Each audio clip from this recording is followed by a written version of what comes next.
السلام علیکم۔ قرآن کریم کی وہ صورت جو ہر نماز کی ہر رکعت میں پڑھی جاتی ہے، جسے ام القرآن یعنی قرآن کی اصل کہا گیا اور جس کے بغیر نماز مکمل نہیں ہوتی، وہ ہے سورۃ الفاتحہ۔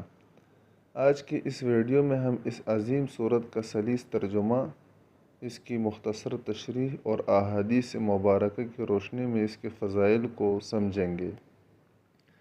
مزید ہم سورۃ الفاتحہ سے متعلق احکام و مسائل بھی جانیں گے اور جدید سائنس کی ریسرچ کے مطابق سورۃ الفاتحہ کی تشریح کریں گے، لہذا ویڈیو کو آخر تک ضرور دیکھیں اور چینل کو سبسکرائب کریں۔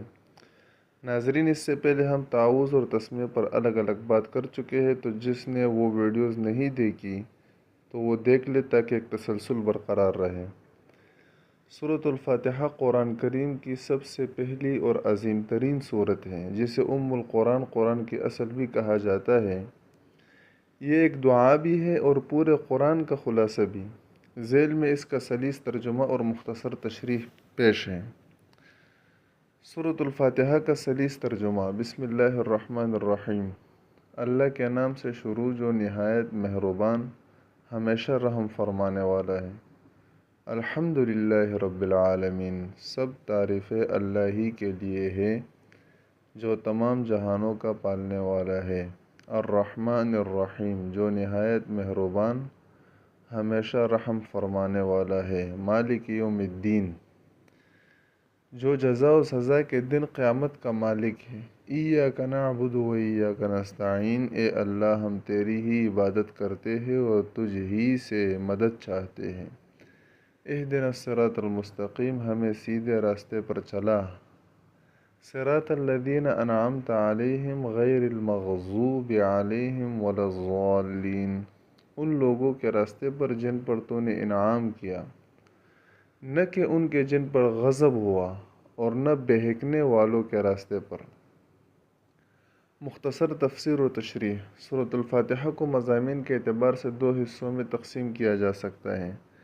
پہلا حصہ اللہ کی حمد و ثنا پر مبنی ہے اور دوسرا حصہ بندے کی طرف سے اللہ کے حضور دعا پر مشتمل ہے۔ اللہ کی پہچان۔ رب العالمین اللہ صرف انسانوں کا نہیں بلکہ کائنات کی ہر چیز، چرند پرند، ستارے سیارے کا خالق اور پرورش کرنے والا ہے۔ الرحمن الرحیم، اللہ کی رحمت بہت وسیع ہے، وہ گناہ گاروں کو بھی رزق دیتا ہے اور توبہ کرنے والوں پر خاص کرم فرماتا ہے۔ مالک یوم الدین، یہ اس بات کی یاد دہانی ہے کہ ایک دن ہمیں اپنے اعمال کا جواب دینا ہے۔ وہ اکیلا اس دن کا منصف ہوگا۔ بندگی اور دعا۔ توحید عبادت و استعانت۔ ہم اقرار کرتے ہیں کہ بندگی صرف اللہ کی ہے اور حقیقی مددگار بھی وہی ہے۔ صراط مستقیم، یہ اس سورت کی مرکزی دعا ہے۔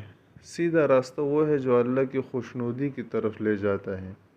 انعام یافتہ لوگ، اس سے مراد انبیاء، صدیقین، شہداء اور صالحین کا راستہ ہے۔ گمراہ اور مغضوب، ان لوگوں سے بچنے کی دعا کی گئی ہے جنہوں نے حق کو پہچان کر اس کی مخالفت کی، جن پر غضب ہوا، یا جو نادانی میں حق سے بھٹک گئے، گمراہ۔ سورۃ الفاتحہ کی عظمت پر کئی مستند احادیث موجود ہیں۔ قرآن کی سب سے عظیم سورت۔ نبی کریم صلی اللہ علیہ وسلم نے حضرت ابو سعید ابن معلیٰ رضی اللہ تعالی عنہ سے فرمایا، کیا میں تمہیں قرآن کی سب سے عظیم سورت نہ سکھاؤں؟ پھر آپ صلی اللہ علیہ وسلم نے فرمایا، وہ الحمدللہ رب العالمین ہے۔ صحیح بخاری۔ بندے اور رب کے درمیان مکالمہ۔ حدیث قدسی ہے کہ اللہ تعالیٰ فرماتا ہے، میں نے نماز یعنی سورۃ الفاتحہ کو اپنے اور اپنے بندے کے درمیان آدھا آدھا تقسیم کر دیا ہے۔ جب بندہ کہتا ہے سب تعریفیں اللہ کے لیے ہیں، تو اللہ فرماتا ہے، میرے بندے نے میری حمد بیان کی۔ صحیح مسلم۔ بے مثال نور۔ ایک مرتبہ جبرائیل علیہ السلام نبی کریم صلی اللہ علیہ وسلم کے پاس بیٹھے تھے کہ آسمان سے ایک آواز آئی، ایک فرشتہ نازل ہوا اور اس نے کہا، آپ کو ان دو نوروں کی بشارت ہو جو آپ سے پہلے کسی نبی کو نہیں دیے گئے، ایک سورۃ الفاتحہ اور دوسرا سورۃ البقرہ کی آخری آیات، صحیح مسلم۔ سورۃ الفاتحہ کی منفرد خصوصیات۔ اس سورت کو دیگر سورتوں پر کئی لحاظ سے فوقیت حاصل ہے۔ نمبر 1، نماز کا لازمی حصہ۔ اس سورت کی سب سے بڑی خصوصیت یہ ہے کہ اس کے بغیر نماز مکمل نہیں ہوتی۔ نبی صلی اللہ علیہ وسلم نے فرمایا، اس شخص کی کوئی نماز نہیں جس نے سورۃ الفاتحہ نہ پڑھی۔ متفق علیہ۔ شفا اور رقیہ یعنی دم، اسے سورۃ الشفا بھی کہا جاتا ہے۔ صحابہ کرام رضوان اللہ علیہم اجمعین نے اس سورت کے ذریعے سانپ کے ڈسے ہوئے شخص اور دیگر بیماریوں کا علاج کیا، جس کی تائید خود نبی کریم صلی اللہ علیہ وسلم نے فرمائی۔ یہ واقعہ اسلامی تاریخ میں رقیہ دم کرنے کے حوالے سے ایک انتہائی اہم اور مستند واقعہ ہے، جو صحیح بخاری اور صحیح مسلم سمیت حدیث کی کتب میں تفصیل سے موجود ہے۔ اس واقعے کی تفصیل کچھ یوں ہے۔ واقعے کا پس منظر: سیدنا ابو سعید خدری رضی اللہ تعالیٰ عنہ بیان کرتے ہیں کہ صحابہ کرام کی ایک جماعت ایک سفر پر تھی کہ راستے میں ایک عرب قبیلے کی بستی پر ان کا گزر ہوا۔ صحابہ نے ان سے مہمانی کی درخواست کی، لیکن اس بستی والوں نے ان کی ضیافت کرنے سے انکار کر دیا۔ ہنگامی صورتحال: اتفاق سے اسی دوران اس قبیلے کے سردار کو کسی زہریلے جانور سانپ یا بچھو نے ڈس لیا۔ قبیلے کے لوگوں نے ہر طرح کا علاج کیا، لیکن کوئی فائدہ نہ ہوا۔ آخر کار ان میں سے کسی نے کہا، وہ جو لوگ صحابہ یہاں آ کر رکے ہوئے ہیں ان کے پاس جاؤ، شاید ان کے پاس کوئی علاج ہو۔ صحابہ سے رابطہ اور شرط: جب وہ لوگ صحابہ کرام کے پاس آئے اور اپنا مسئلہ بتایا تو ایک صحابی جو کہ خود ابو سعید خدری رضی اللہ تعالیٰ عنہ تھے نے فرمایا، ہاں اللہ کی قسم میں دم کر سکتا ہوں، لیکن تم لوگوں نے ہمارے مہمانی کرنے سے انکار کیا تھا، اس لیے اب میں تب تک دم نہیں کروں گا جب تک تم ہمارے لیے کوئی اجرت معاوضہ مقرر نہ کرو۔ قبیلے والوں نے اس پر رضامندی ظاہر کی اور بکریوں کے ایک ریوڑ، بعض روایت کے مطابق 30 بکریاں بطور اجرت دینے کا معاہدہ کیا۔ سورۃ الفاتحہ سے علاج: وہ صحابی وہاں گئے اور سورۃ الفاتحہ پڑھ کر اس شخص پر دم کرنا اور اپنا تھوک لگانا شروع کیا۔ دیکھتے ہی دیکھتے وہ سردار اس طرح تندرست ہو کر اٹھ بیٹھا جیسے اسے کوئی تکلیف تھی ہی نہیں، اور وہ بالکل ٹھیک ہو کر چلنے پھرنے لگا۔ رسول اللہ صلی اللہ علیہ وسلم کی تصدیق: جب صحابہ کو بکریاں مل گئی تو کچھ نے چاہا کہ انہیں تقسیم کر لے، لیکن دم کرنے والے صحابی نے کہا کہ جب تک ہم نبی کریم صلی اللہ علیہ وسلم سے پوچھ نہ لیں اسے ہاتھ نہ لگائیں۔ مدینہ واپسی پر جب یہ قصہ رسول اللہ صلی اللہ علیہ وسلم کو سنایا گیا تو آپ صلی اللہ علیہ وسلم مسکرائے اور فرمایا، تمہیں کیسے معلوم ہوا کہ یہ سورۃ الفاتحہ ایک دم رقیہ ہے؟ پھر آپ صلی اللہ علیہ وسلم نے فرمایا کہ تم نے ٹھیک کیا، ان بکریوں کو تقسیم کرو اور اس میں میرا بھی ایک حصہ نکالو۔ یہ بات آپ صلی اللہ علیہ وسلم نے ان کی دلجوئی اور اس عمل کے حلال ہونے کی تاکید کے لیے فرمائی تھی۔ مستند حوالہ جات: یہ واقعہ درج ذیل کتب میں موجود ہے: صحیح بخاری، صحیح مسلم اور سنن ابو داؤد۔ اہم اسباق: قرآن شفا ہے۔ سورۃ الفاتحہ کو اس لیے سورۃ الشفا بھی کہا جاتا ہے۔ اجرت کا جواز: دین کے کام یا دم کرنے پر اگر کوئی برضا اور رغبت معاوضہ طے ہو تو وہ شرعاً جائز ہے۔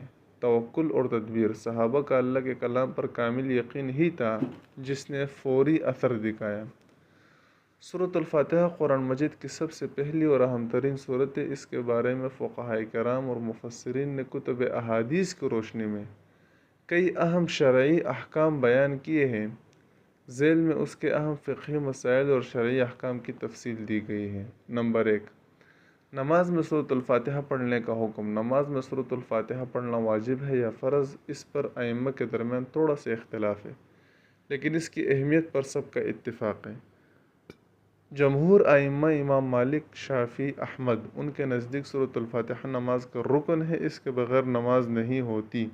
دلیل: نبی کریم صلی اللہ علیہ وسلم کا فرمان ہے، اس شخص کی نماز نہیں جس نے سورۃ الفاتحہ نہ پڑھی۔ صحیح بخاری۔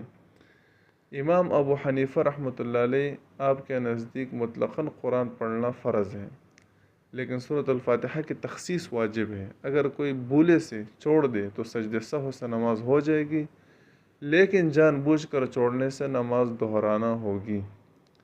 نمبر 2، مقتدی کے لیے سورۃ الفاتحہ کا حکم۔ کیا امام کے پیچھے مقتدی کو سورۃ الفاتحہ پڑھنی چاہیے؟ اس پر 3 مشہور آراء ہے۔ امام شافعی رحمۃ اللہ علیہ مقتدی پر ہر نماز سری ہو یا جہری میں سورۃ الفاتحہ پڑھنا فرض ہے۔ امام ابو حنیفہ رحمۃ اللہ علیہ مقتدی کے لیے امام کے پیچھے قرات کرنا مکروہ تحریمی ہے، چاہے نماز آہستہ ہو یا بلند آواز والی۔ امام کی قرات مقتدی کی طرف سے کافی ہے۔ دلیل: جس کا امام ہو تو امام کی قرات ہی اس کی قرات ہے۔ ابن ماجہ۔ امام مالک اور امام احمد سری نمازوں ظہر عصر میں پڑھنا مستحب یا واجب ہے، لیکن جہری نمازوں مغرب عشاء فجر میں جب امام بلند آواز سے پڑھ رہا ہو تو مقتدی خاموش رہے گا۔ نمبر 3، دم رقیہ کے لیے استعمال کا جواز۔ جیسا کہ پچھلے واقعے میں ذکر ہوا، سورۃ الفاتحہ سے دم کرنا اور اس پر اجرت لینا شرعاً جائز ہے۔ فقہی قاعدہ، اسے الرقیہ بالقرآن کہا جاتا ہے۔ فقہا کے نزدیک اگر دم شرکیہ کلمات سے پاک ہو اور قرآن اور حدیث پر مبنی ہو تو اس کا علاج کے لیے استعمال کرنا سنت سے ثابت ہے۔ حوالہ صحیح بخاری کتاب الطب۔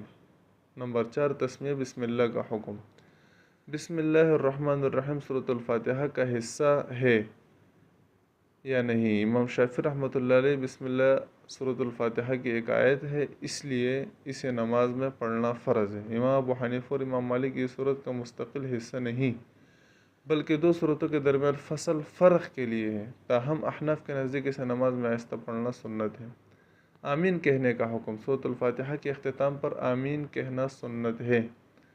جہری نماز، امام اور مقتدی دونوں بلند آواز سے آمین کہیں گے فقہ شافعی اور حنبلی کے مطابق، یا مقتدی آہستہ کہے گا فقہ حنفی میں۔ دلیل: جب امام آمین کہے تو تم بھی آمین کہو، جس کی آمین فرشتوں کی آمین سے مل گئی اس کے پچھلے گناہ معاف کر دیے جاتے ہیں۔ صحیح بخاری۔ سورۃ الفاتحہ قرآن کا دیباچہ ہی نہیں بلکہ اس کا نچوڑ اور کائنات کے اسرار کا مجموعہ ہے۔ اس کے عجائب اور غرائب، حیرت انگیز پہلو کو علماء اور عارفین نے مختلف زاویوں سے بیان کیا ہے۔ ذیل میں اس سورت کے چند منفرد اور ایمان افروز حقائق پیش ہیں۔ نمبر 1، ام القرآن، قرآن کی ماں۔ عربی زبان میں اس چیز کو کہتے ہیں جو اصل ہو اور باقی سب اس کی طرف لوٹے۔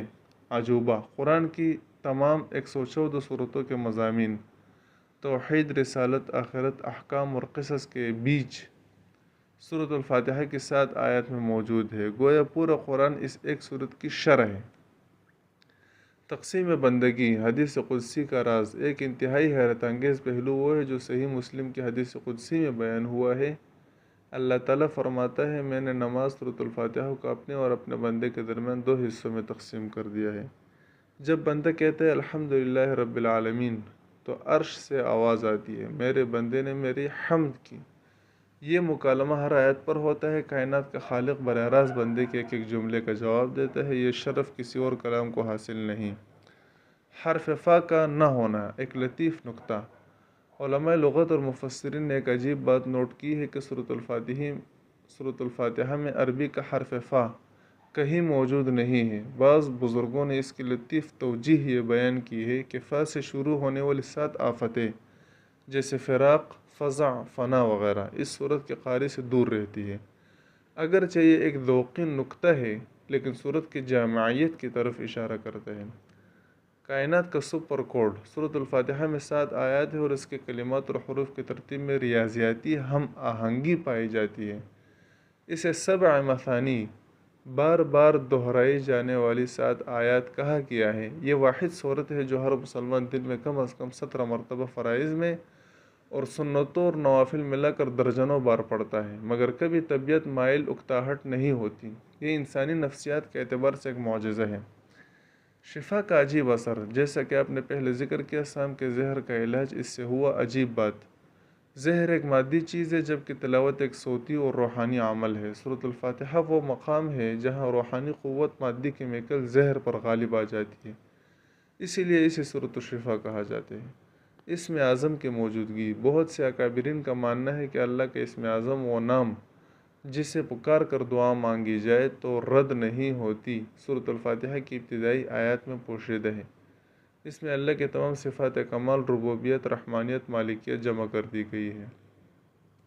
سائنس کی ترقی اور جدید تحقیقات کے تناظر میں سورۃ الفاتحہ کی تشریح ایک نہایت دلچسپ اور فکر انگیز موضوع ہے۔ اگرچہ قرآن کریم بنیادی طور پر ہدایت کی کتاب ہے، لیکن اس کے آیات میں کائناتی حقائق کے ایسے اشارے موجود ہیں جو جدید سائنس کے اصولوں سے ہم آہنگ نظر آتے ہیں۔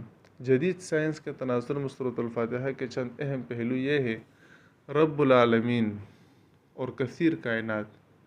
آیت الحمدللہ رب العالمین میں لفظ العالمین تمام جہان سائنس کے لیے ایک بڑا اشارہ ہے۔ سائنسی تشریح: 20ویں صدی تک انسان صرف ایک کہکشاں گلیکسی سے واقف تھا، لیکن آج کی فلکیاتی سائنس بتاتی ہے کہ کائنات میں اربوں کہکشائیں ہیں اور ہر کہکشاں میں اربوں ستارے ہیں۔ جدید طبیعیات فزکس میں ملٹی ورس تھیوری کثیر کائناتوں کا نظریہ پیش کیا جا رہا ہے۔ قرآن نے 1400 سال پہلے رب العالمین کہہ کر واضح کر دیا کہ خدا صرف اس زمین یا نظام شمسی کا نہیں بلکہ ان تمام لامحدود جہانوں کا پالنے والا ہے جن تک انسانی عقل ابھی پہنچ رہی ہے۔